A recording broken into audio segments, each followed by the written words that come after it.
Assalamualaikum warahmatullahi wabarakatuh.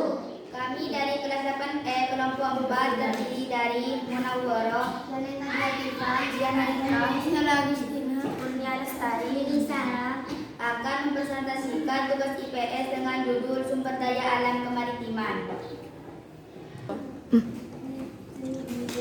Materi yang pertama akan dipresentasikan oleh saya sendiri. Potensi SDA yang pertama, perikanan. Selain ikan yang tersedia di lautan, penduduk Indonesia juga melakukan budidaya ikan terutama di daerah pesisir.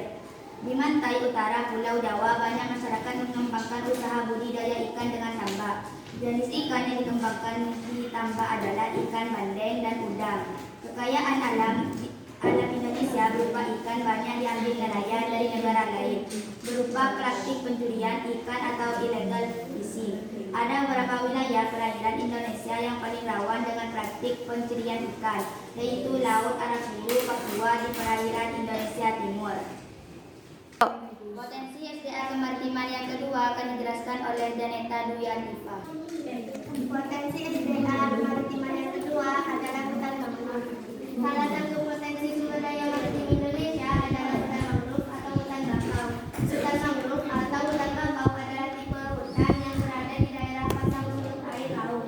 Saat air pasang, hutan mangrove digenangi air laut. Saat air laut surut, hutan mangrove bebas dari genangan air laut. Umumnya, hutan mangrove berkembang dengan baik di pantai yang terlindung, muara sungai atau laguna. Materi yang selanjutnya akan dibawakan oleh Jihan Arifah. Potensi yang pertama adalah fungsi hutan mangrove. Fungsi yang pertama, fungsi ekologis hutan mangrove. Sebagai habitat tempat hidup, binatang laut untuk berlindung, mencari makan dan berkembang biak. Hutan mangrove juga dapat menstabilkan garis pantai, mengurangi erosi dari gelombang badai, borus, gelombang, dan pasang surut. Hutan mangrove dapat menjaga kualitas air dan mengurangi polusi dengan menyaring metania, korupsi, dan mengasimilasi.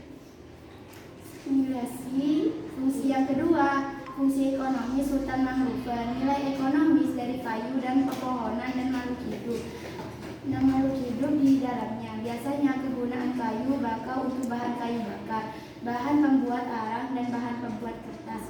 Tempat rekreasi seperti hutan wisata mangrove. Materi yang selanjutnya akan dipresentasikan oleh Zela Agustina. Potensi SDA kemaritiman yang pertama yaitu terumbu karang.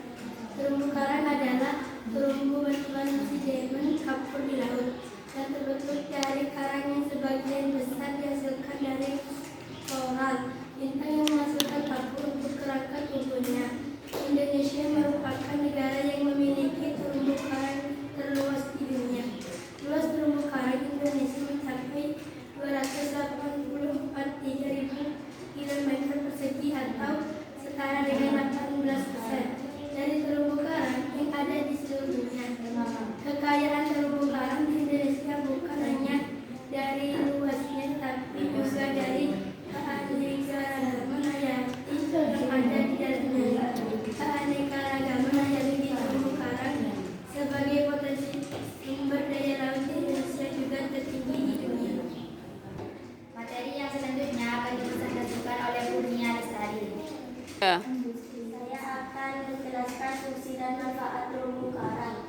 Yang pertama, bentuk ekosistem pantai. Terumbu karang akan menahan dan memecah energi gelombang sehingga mencegah terjadinya abrasi dan kerusakan di sekitarnya.